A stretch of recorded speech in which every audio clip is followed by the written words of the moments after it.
Howdy y'all, and welcome to the Stay Creative Podcast, a show dedicated to celebrating independent artists and sharing their art and story. I have found that when we listen to a person talk about their passion, we can take some of it for our own.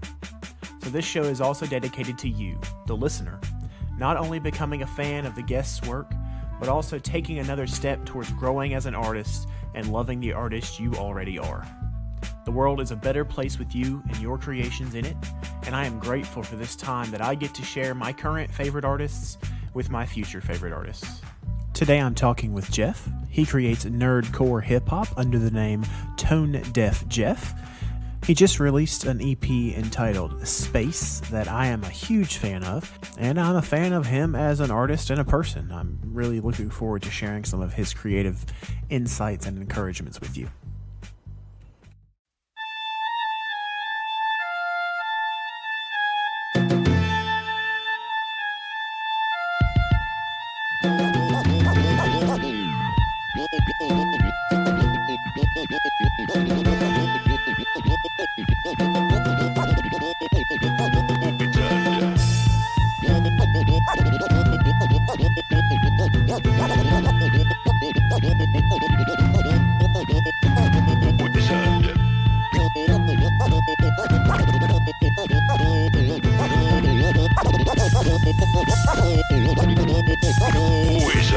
Gather around, it's time for a tale about me.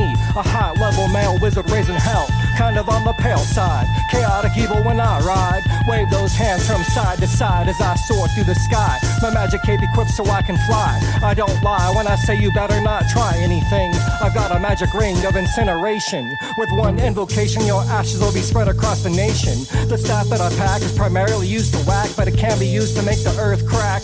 With a quick quake, it's your grave I make. You wish you hadn't made the mistake of fucking with me. I cast a spell of invisibility so I can't be seen. Sneak up, rip out your spleen. So delicious with whipped cream. As if in a dream, I'll cause reality to ripple. If my fireball fizzles, I'll come back with a magic missile. After a sickening sizzle, all that's left is gristle. The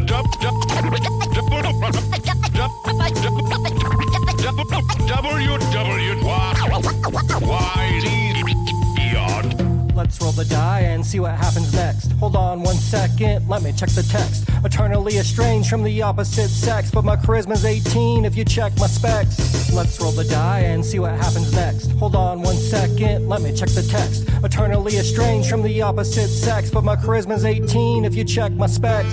Now I'm on a tour beneath the city in the store. It smells shitty but I'm bored, so I slay a rat or two, maybe even 3, I'm not sure.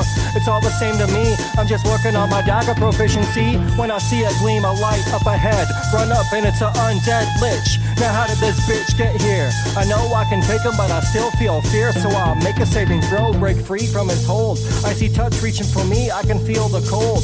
I make a move that's bold, I try to speak to his soul. I ask, what are you doing in this hole? That's just how I roll, he replies with a lunge, so I chant arcane words to expunge him from this earth. With a bright verse, he's free of the curse. Thankfully, he hands me some gold from his purse.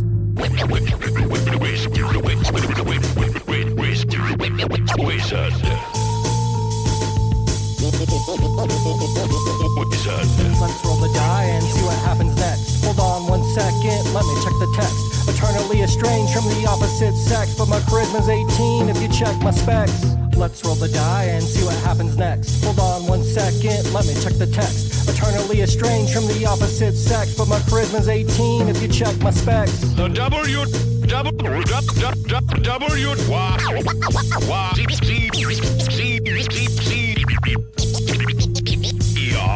I'm in my keep mixing mystic brew with the herbs I grew. When a noise comes through, it's a slew of people banging on my door. Wonder what they're here for. They're broken in, my dragon yells with a roar. So I summon my demons, release the whole horde. No, it's a biblical war full of blood and gore. I'm casting spells galore, but soon I'm out of the tricks I had stored. And they managed to overtake me with picks and battle axes. The king wants me locked up for not paying taxes. They say execution and excruciating pain await. I know soon I'll just be a blood stain. They got me in a noose with nothing to lose. I offer a truce. Seconds away from death, I hear a voice yell, Jeff, it's time for food. Ah, Mom, you ruined the mood. I'll be down in a second. Now check it.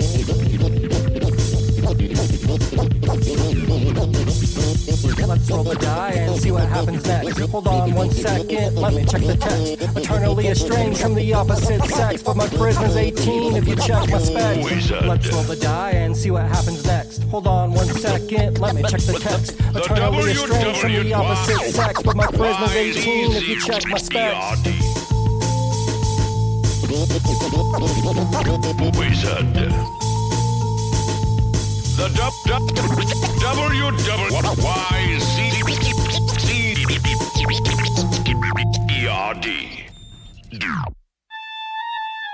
Hey, Jeff, thanks so much for talking to me. Thanks for sharing your music and your time and talent, of course. But before we get into exactly what that music is, I'd like to know more about you. So maybe tell me some about yourself. Thanks for having me. I was born in Southern California, grew up there for the first 13, 14 years or so. Moved to Utah at the end of 8th grade. In California, the last place I lived in San Bernardino was actually up in the mountains by Big Bear, a little town, Arrow Bear. My mom's friends I was staying with had a guitar, so he taught me a couple riffs. I think every guitarist is legally required to learn Smoke on the Water. And then also like Beautiful People. I think that was an easy riff to get down as well then. So I always wanted a guitar, right? Always liked Nirvana and other rock bands like that. Aerosmith was the first tape I ever had. Nice. Actual cassette tape from a store that I didn't record off the radio. So yeah, I always wanted a guitar. Finally got one when I was 16, working my first job, saved up money and bought one off a guy that I worked with. But then I think everyone kind of has that where I'm going to be brilliant at guitar, and then your fingers hurt and you don't sound good, and it's kind of too tough, and you kind of just starts collecting dust, right? Because you don't play it because it hurts your fingers and you suck at it. Yeah. So then it just kind of, I ended up selling it, and then it's like, oh, why did I sell that fucking guitar? I wish I had a guitar. And after a few times of doing that, I've ended up developing a few riffs and chords here and there that I was able to muddle my way through a few songs or whatever. I took a guitar class in 9th grade when I was living in Utah. So learned, a few things, Nirvana, Come As You Are, Nothing Else Matters, Metallica, easy stuff to pick out. Yeah. But I always loved hip hop as well, right? I grew up in Southern California. My cousins turned me on to hip hop at an early age. In 4th grade, I had tried to write a rap song, kind of emulating Ice Cube. He had just come out, off of It Was a Good Day, and then Bop Gun and Check Yourself. Those were all huge hits for him at the time. And I just really liked, how he presented himself, and always loving English as well, right? And writing stories, etc. It was like, oh, this is really dense lyrically, and it just really captivated me. So always had that appreciation for rap, in the back of my mind. I think in high school, towards the end, I tried to write a rap song that was like parodying Spice One and E40. And it was about like my friend and I kind of like took their personas, right? And I wrote it as I was Fetty Chico and he was the Mac, or the other way around, right? Yeah. Or it was Mac 10, I think, as well on the track. And so it was just totally about me selling dime bags around the town I lived in, right? It was not moving pounds like whatever rappers fame to, but it was kind of just a parody of that. Yeah. And, I just shared it with my friend. It didn't really go anywhere, but it was just, I'd always kind of dabbled in writing lyrics with that regard, while still kind of dabbling at guitar as well. Yeah. About that time, I got into electronic music as well and started going to raves. And so, yeah, just kind of have a diverse background of influences. The thing that stands out to me is it seems like you got better at things as they became more fun. You talk about guitar as a pain the first year or so you try to pick it up, but once you learn those more iconic riffs that feel fun and feel like music to play, you can stick to it longer. And especially when you find the thing that comes more passionately or natural to you in lyric writing or in rapping. Well, yes and no. Okay, so 2001, I graduated high school, right? I didn't really consider myself as a rapper then. I mean, I had written, like I say, a track in 4th grade and one in high school, but nothing really serious. So I was about, 18, right, when you graduate high school. And again, still dabbling at guitar, but not really taking that serious either. You're familiar with Adult Swim, the cartoons they used to show around then, 2001, 2002 or so. Yeah. There was C-Lab 2021, right? And you had MC Chris with Fet's Fet. Are you familiar with that? With him rapping about Boba Fett? I mostly remember MC Chris from his appearances on Aqua Teen. Okay, yeah, MCP Pants. P-Pants, yeah. I think this is about 2002, so maybe I was about 19. Like in the credits, right? Because he did a voice on the show of C-Lab as Hesh. And then like there was one episode that was really centered about him where they go on tour for MC Chris or whatever. And in the credits, they had listed like his website or whatever. So I kind of fell down the hole of nerdcore, right? Which he was kind of at the forefront of at the time. He, at that point, wasn't touring, right? He was a voice actor for Adult Swim. Yeah, just really liking that Fetsvet track that they played over the credits, right? And I was like, oh, this is a really novel approach to rap. You know, it's not Eminem, it's not, you know, the more thuggish Tupac kind of rap, hip hop that was prevalent at the time. I hadn't really tumbled down the hole of, you know, the other side of hip hop that's atmosphere and like the more underground cats. I hadn't really dived too down that rabbit hole yet. So it was just a really novel approach of hip hop that wasn't doing what the mainstream was at the time. That really kind of, I don't know, inspired me to try writing my own hand at lyrics.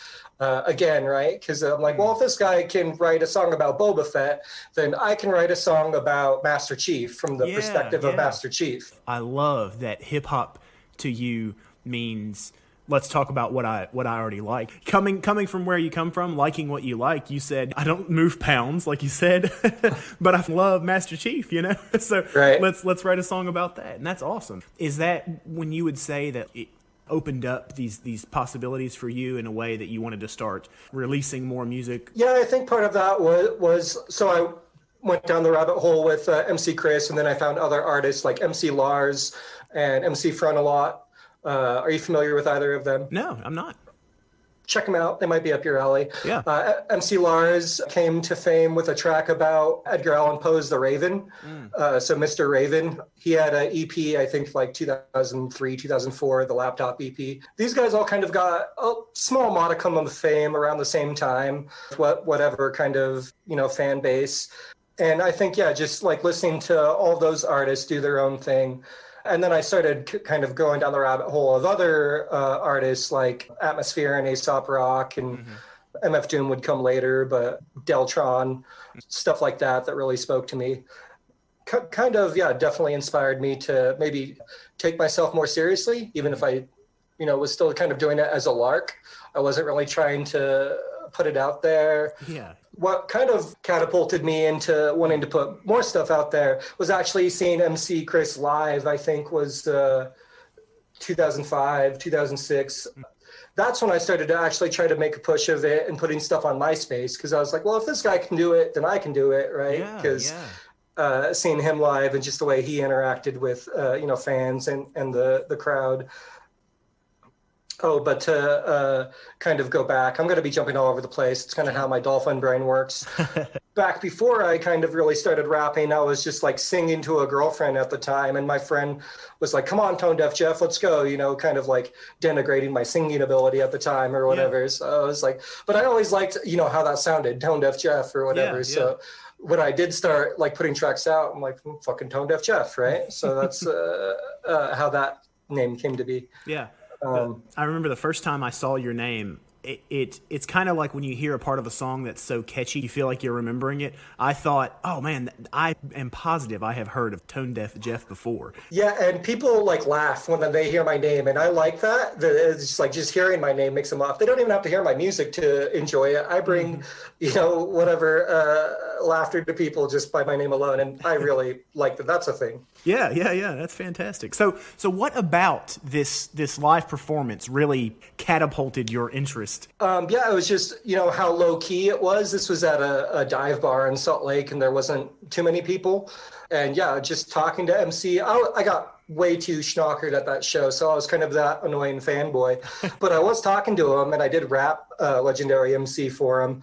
I was like, oh yeah, blah, blah, blah, I rap too, you know, and I think every rapper kind of gets that from whatever fans that idolize them. Yeah. But then we were, you know, hanging out after the show in the parking lot, and yeah, I mean, he's down to earth dude. I mean, he's kind of had some issues since then, kind of lost some fans, but stardom affects people differently, and people have their own struggles. So yeah, I didn't really like his music after he lost his first producer, but that's just a different can of worms.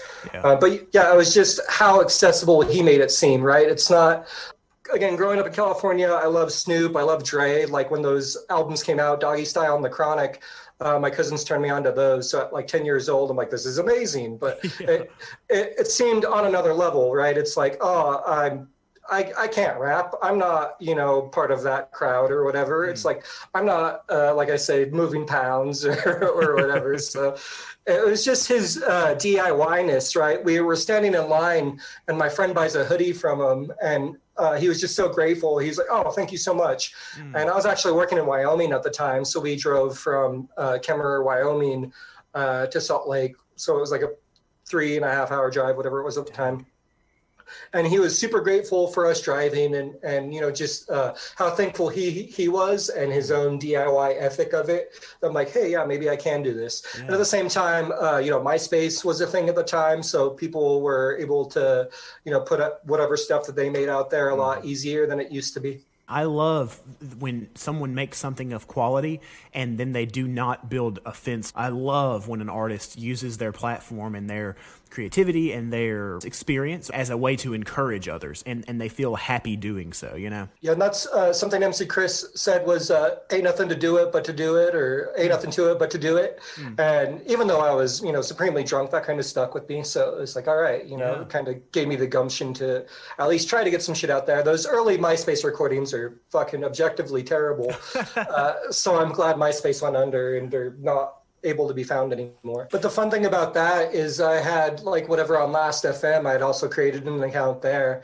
And I hadn't thought about Last FM for like 13 years before PAX and IMF started using it again to Scrabble to try and get all of us independent artists like into the algorithms or whatever.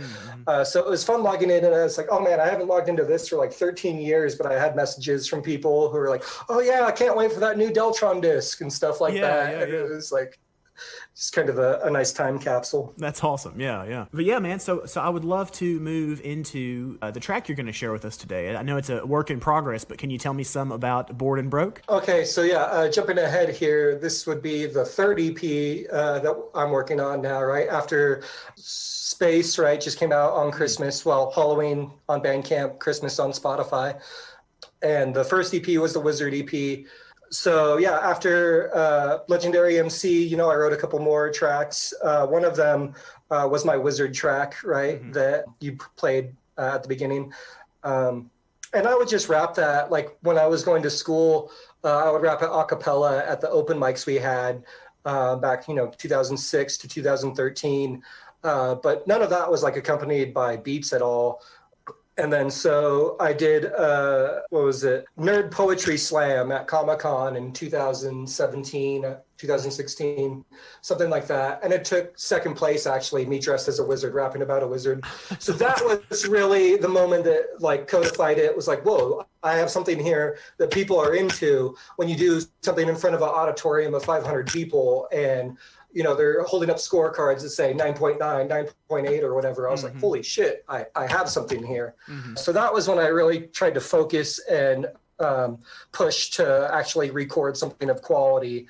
And so the Wizard EP that had that track, I put on Bandcamp, I think, earlier this year in February. So that's how we got to the Beat EP that's coming out. I'm shooting for June, and like I've done with Space for the past 5 months, I'll probably do a track a month releasing to Spotify. So yeah, even though this is a work in progress now, hopefully it'll be out by the end of January. No promises on that, but I'm going to try to push it out. Awesome. Well, let's listen to it, man. I'm bored and broke, out of herb to smoke. My landlord's a fucking joke. Maybe I could use some coke. Maybe they would help me reclaim my focus. Used to be quite capable, the hocus pocus back in the day. Not sure if there's anything new to say. Seems like it's all been done. But I'm still gonna have a motherfucking mic and run before I succumb. Tired of these mumbling cats that sound numb. Not a fucks to give, only got one life to live. So I'ma take a verse and fashion a shiv. Shove it in the side of society. Oh, I'll not go in that gentle night quietly. I'll rise up unsurprisingly, thundering and rioting. Lead an uprising that admires me till the day I'm expiring.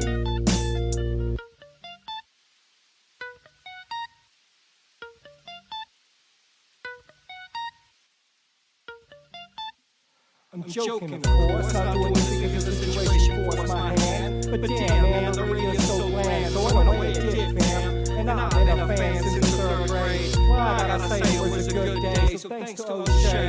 Every time I rock a mic, it seems to resonate. So I think it's about time I let this art elevate. Take the next step, record, perfect, and disseminate. Haters gonna hate, so no point worrying what they do. You can't please all the people all the time, it's true.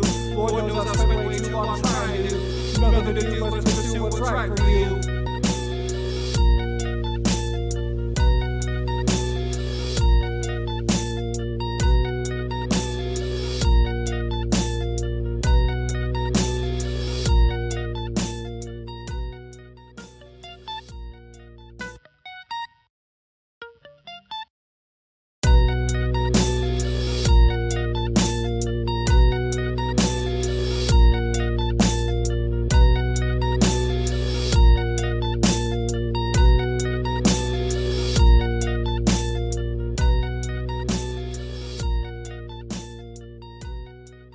You have already shared that a live show is one of the defining moments in becoming Tone Deaf Jeff.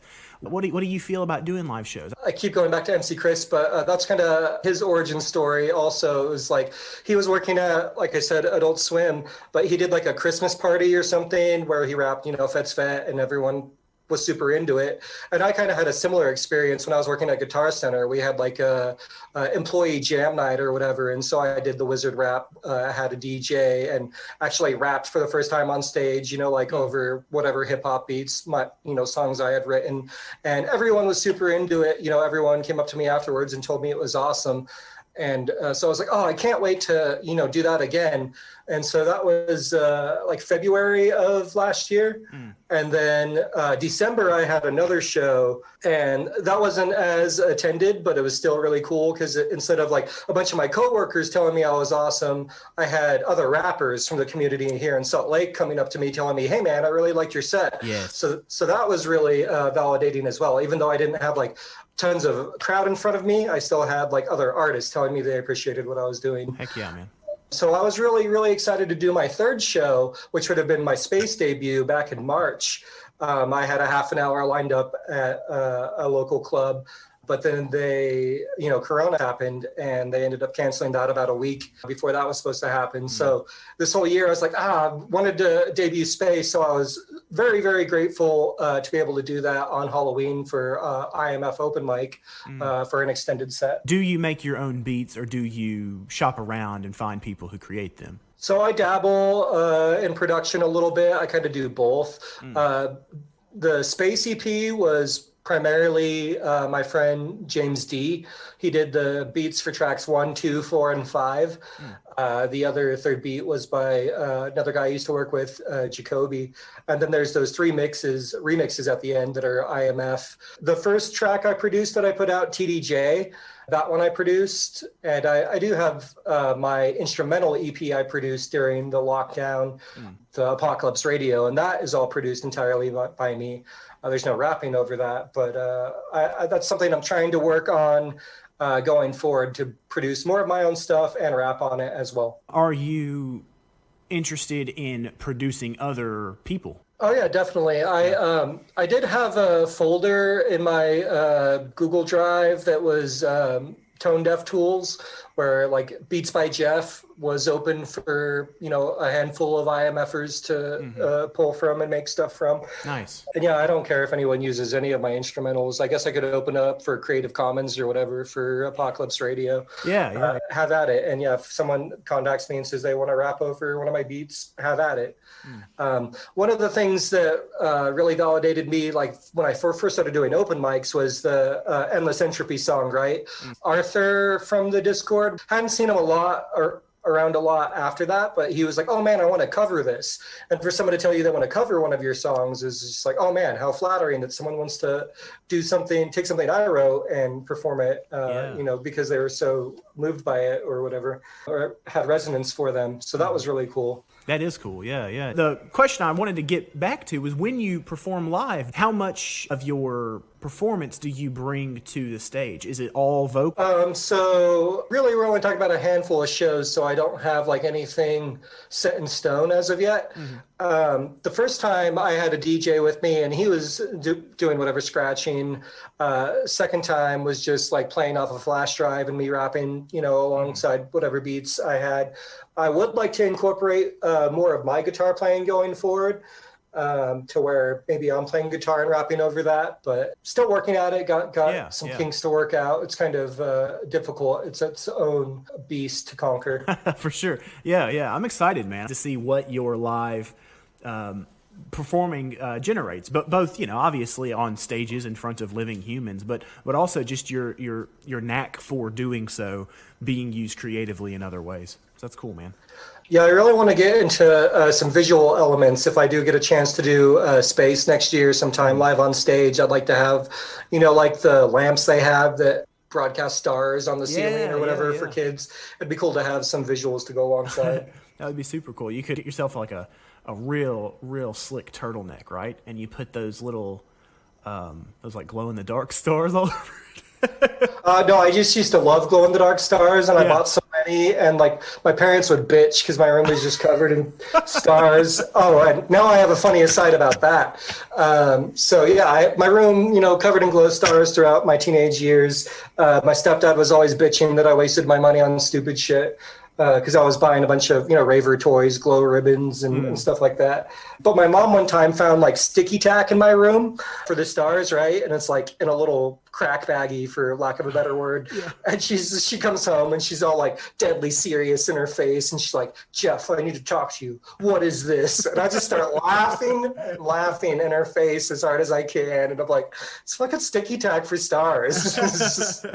That's awesome. I feel like every wayward artistic soul has to deal with some of those parental questions from time to time. They're just waiting to catch you for something. They don't know what yet, but they'll catch you. Parents just don't understand. Fresh Prince, DJ Jazzy Jeff, right? Yeah, absolutely, man. Awesome. I would love if you have a moment to play a game of Two Lies and a Truth with you. And I will not put any pressure on you, but I am currently ahead. It's 2-1, so you could either bring us to a tie or solidify my lead. All right, I think I've got it here. Okay. So I've been married 20 years. I've been in a movie. I've met Del the Funky Homo Sapien. Oh my goodness, these are all so good, and they could all be so true. I actually, I would like to ask one follow-up question. How old are you? I am 37. 37. You could have been married when you turned 17. That's absolutely possible. Meeting Del the Funky Homo Sapien seems very possible too. That guy seems like if you just like walk around long enough, you'll run into him, And I have been in a movie. Nobody saw it.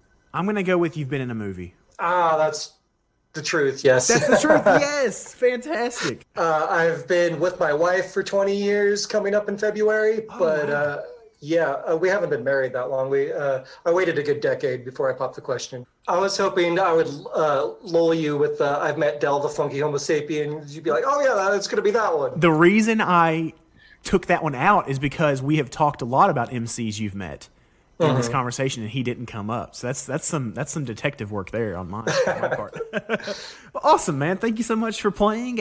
I want to say one more time how grateful I am that you've had time to share with me today, that you've shared this fantastic story, because every single artist is waiting for permission to believe in themselves in the way that you have explained MC Chris handed you. And I feel like that is something that we are looking for externally, but not only can we give that to one another as independent artists, but also, man, we can give ourselves permission to believe in our work. We can give ourselves permission to release stuff and see if people like it, and to accept open mic invitations and see what people think. And from that, move positively. What you've said has resonated with me in a powerful way, and I'm excited to share it with people. I'm so glad to hear that. I am super grateful for you having me on the show. I'm looking forward to the singles leading up to the June release of the BEP. Is there a specific date you can give me on when this first single's going to drop? Sometime by the end of January. Yeah, That's the window heck yeah. I'll give on that. I wanted to share also, you had given me feedback on that 9 months ago on Reddit. I had posted the demo for my SoundCloud, and that was our first interaction, even though we didn't know each other at the time. Yeah. You said, add a hook and practice the flow till it comes out tighter. And I think you got something a lot of people would be into. I think you've done the hard work. Adding a hook's going to be cake for you now. Yeah, and so I said, agreed. I had a hook, but I didn't really like it, so I scrapped it. Sometimes they come easy. When I was recording, my producer friend was singing I'm Bored and Broke, and I kind of like that, but he didn't want to record his vocals. And you said, you got to catch him on a cell phone mic and just chop and screw it. I'm excited to hear more soon. Yeah. So yeah, it was really yours and Pax's like early kind words that kind of, led to me sticking around. But yeah, the chorus I had was kind of lampooning trap or whatever. It was like, bored and broke, send me money, whores and coke or something like that. My friend that produced it, he was like, I don't know about that. So I'm like, all right, I'll scrap it. I'll come up with something else. Obviously, that hook could have worked in too many mainstream hip-hop songs today. But I like that you had someone close enough that you trusted who said, try a second idea. Awesome, man. And also, I'm really glad to hear that even though I was trying to give you some sort of direction or constructive criticism, you didn't take that in a way that made you feel dejected. And I'm really glad to hear that. I think that resilience is part of what makes an artist come back for more, Yeah, I agree. But yeah, man, I guess from here we'll go ahead and end. Do you want to say anything about this last song I'm going to be sharing? Oh, this would be the last track off of Space. I think I already covered it. It was really good. Open mic. I think David World Record Campbell had some nice words to say about that the first time I premiered it too. Just about the guy being out in space and having whatever resonance for him, because he's rapping about whatever conditions back on Earth as it's like, plant a fucking tree or take the HOV. I guess it won't matter eventually, but we should probably act like it does, right? Yeah. It's just like, it's just I remember Sandy also had some kind words at another performance of it. So appreciate all the kind words and constructive criticism I've received from the Discord, the IMF fam. Love you all, and thanks for vibing with me. Yeah, man. Thank you. And we'll talk again soon. Peace. Peace.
To be RIP, and how can I deliver hope when I'm floating hopelessly?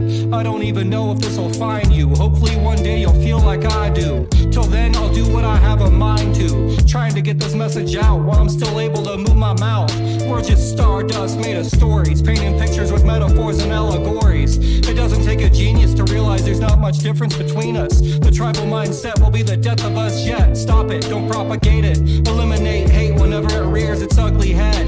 Remember what your mother said. If you don't have anything nice to say, it's probably better left unsaid. 1 minute left. It's been a wonderful life, but I'm probably better off dead. Apologies to anyone I've ever wronged. Autonomy is something I've been working on, so just know all is forgiven if you've been living at me very long. I'm running out of air. Hello? Does anybody care? Said I'm running out of air. Are you there? Said I'm running out of air. Running out of air.